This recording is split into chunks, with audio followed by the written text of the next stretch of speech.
Mais um giro de comentários aqui no Jornal da Manhã. Quero apresentar Roberto Mota, que chega agora para complementar a nossa bancada de analistas. Mota, bom dia para você. E já te faço a primeira pergunta. Justamente porque você está envolvido nesse caso, justamente, né, pedindo uma orientação, pedindo uma ajuda para Elon Musk, para que essas contas bloqueadas no Twitter fossem revisadas, analisadas. E a resposta foi que ele está de olho nesse processo que está acontecendo aqui no país. O que você espera de resultado desse contato? Bom dia, Lívia. Bom dia, Amanda.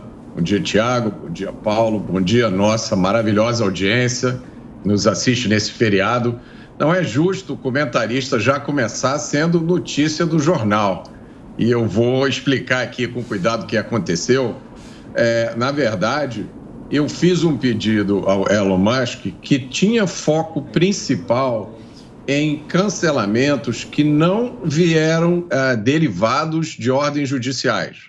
Eu entendo perfeitamente que uma ordem judicial tem que ser cumprida, não há como o Twitter não cumprir uma ordem judicial. O máximo que o Twitter pode fazer é o que parece que a rede Getter fez, que é questionar, né? Cumpre e aí faz um questionamento dentro de todos os procedimentos, dizendo, olha, nos parece que essa ordem aqui tem algum aspecto, né, inconstitucional ou de alguma outra natureza. O questionamento que eu fiz ao Elon se focava principalmente naquelas atitudes que o Twitter tem a capacidade de fazer por julgamento da própria equipe do Twitter e que afetaram muitas pessoas e que afetam talvez um número muito maior do que esses casos que ganham visibilidade porque são frutos de ações judiciais. Eu fiquei impressionadíssimo porque eu coloquei o Twitter pedindo ao Elon ajuda, não tinha a mínima esperança que aquilo ali gerasse nada. Não deu 10 minutos e as pessoas estavam me avisando, inclusive eu estava até no ar e as pessoas começaram a me avisar, olha, o Elon respondeu. E aí eu respondi para ele de novo, disse que gostaria inclusive de conversar com ele, que eu acho que era a forma mais adequada, porque esses cancelamentos sempre têm alguns aspectos que precisam ser explicados com cuidado. Essa conversa não rolou, ele mandou um outro tweet pedindo casos específicos. E eu mandei para ele 2 casos, né, bastante claros e bem documentados. Um de uma revista digital, a Revista Oeste, que teve o seu link classificado como potencialmente perigoso. Então, se você fosse tentar acessar o link da Revista Oeste, você recebia lá uma mensagem dizendo que o link era potencialmente perigoso.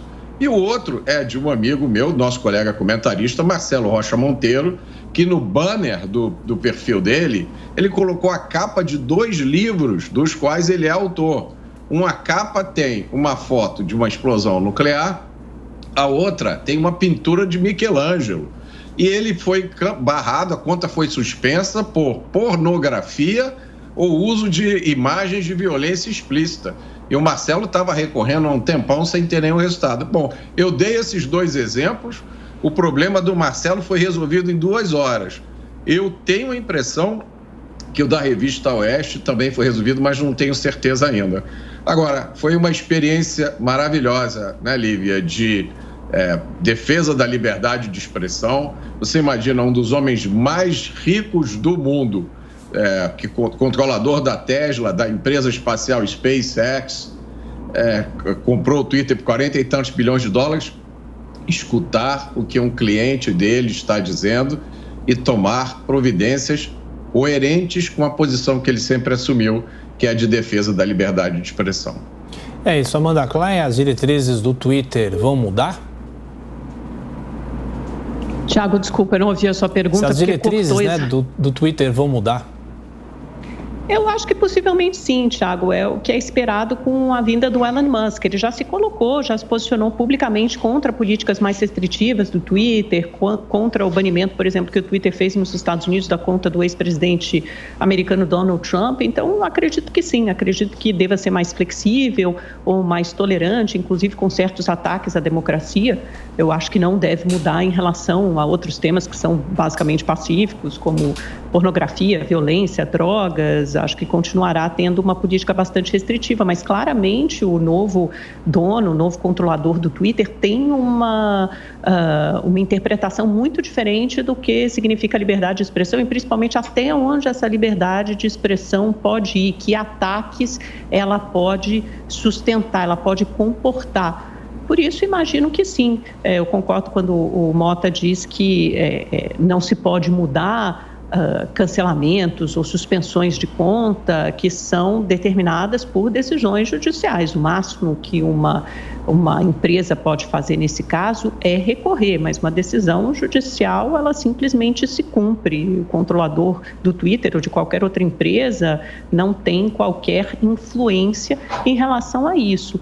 Mas é possível, e imagino que sim, que haverá mudanças no Twitter. Agora, deputado Paulo Martins, esse assunto até nos lembra a decisão recente do TSE de ampliar a atuação da Corte no sentido de permitir que algumas publicações e perfis sejam cancelados, mas desde que, previamente, o mesmo conteúdo em outra página, em outro perfil, tenha sido cancelado por causa de alguma decisão anterior judicial, né? Mas não é bem isso que está acontecendo, né? As coisas estão bem fora de lugar. Essas decisões têm extrapolado até a própria decisão anterior aí do TSE, resolução e tal, inclusive o prazo, que era até... Vamos violar a Constituição aí só até o dia 30, foi mais ou menos o voto da ministra Carmen Lúcia. Agora já passamos do dia 30 e esse tipo de coisa continua acontecendo. Eu fico feliz pelo Roberto Mota e por nós, viu, Amanda? A gente está aqui do lado de um dos caras mais influentes do mundo agora, já que ele está de papo aí, é amigão de conversa do homem, um dos homens mais importantes, influentes do mundo, enfim, inovadores. E esse é um grande debate, né, sobre essa questão da liberdade de expressão, porque aí são duas pontas desse debate. Uma delas é o poder das próprias plataformas determinar o que deve ou não ser publicado. Vocês têm responsabilidade editorial ou não. Os juízes sem rosto e às vezes cabelo azul com seus valores lá, que vão lá e tiram uma publicação porque acham que aquilo não está de acordo com os valores da comunidade. Há alguns anos, 3, 4 anos, no Facebook, eu tive meu perfil pessoal banido. E aí a mensagem que veio para mim quando eu fui acessar o meu perfil era assim: para suas seguranças não lhe informaremos o motivo. Eu até agora não sei. Há demanda sobre isso e mais. Ontem eu conversei com o deputado estadual aqui do Paraná, o Homero Marques. Ele teve também as suas contas retidas, segundo o Twitter, por decisão do TSE. Ele não foi notificado, ele procura no sistema do TSE, não consta o nome dele, não consta nada, ele não sabe o que aconteceu. Só sabe, segundo a plataforma, que houve uma decisão e ele não sabe nem a acusação, a base, ele não sabe nada. Sabe, é uma espécie de... é uma releitura de Franz Kafka piorada, porque ali não se sabia o motivo. Agora, na nossa realidade, não se sabe nem necessariamente quem é o agente repressor, quem é que fez aquela censura, quem tomou a decisão e baseado em quê. Então, são tempos muito ruins. E nós, no Brasil, estamos vendo parlamentares que têm ali, além dos cidadãos comuns, dispositivo constitucional que protege as suas publicações, as suas falas, posições, né, que é o artigo 53 da Constituição, e ele está sendo praticamente revogado porque esses parlamentares estão tendo as suas contas bloqueadas pelo que dizem. Mota, para fechar nossa discussão, rapidamente, por favor. Eu só queria lembrar, o Paulo está certíssimo, e essas plataformas têm outro aspecto, né, Paulo? Tem formas de você calar as pessoas implicitamente, né? De vez em quando a sua rede começa a ficar lenta, ninguém vê as suas postagens, você tenta fazer alguma coisa, aparece uma mensagem administrativa, né? Nem diz que é nada sobre... De repente, um botão que você tem que clicar, ele está cinza e você não consegue clicar.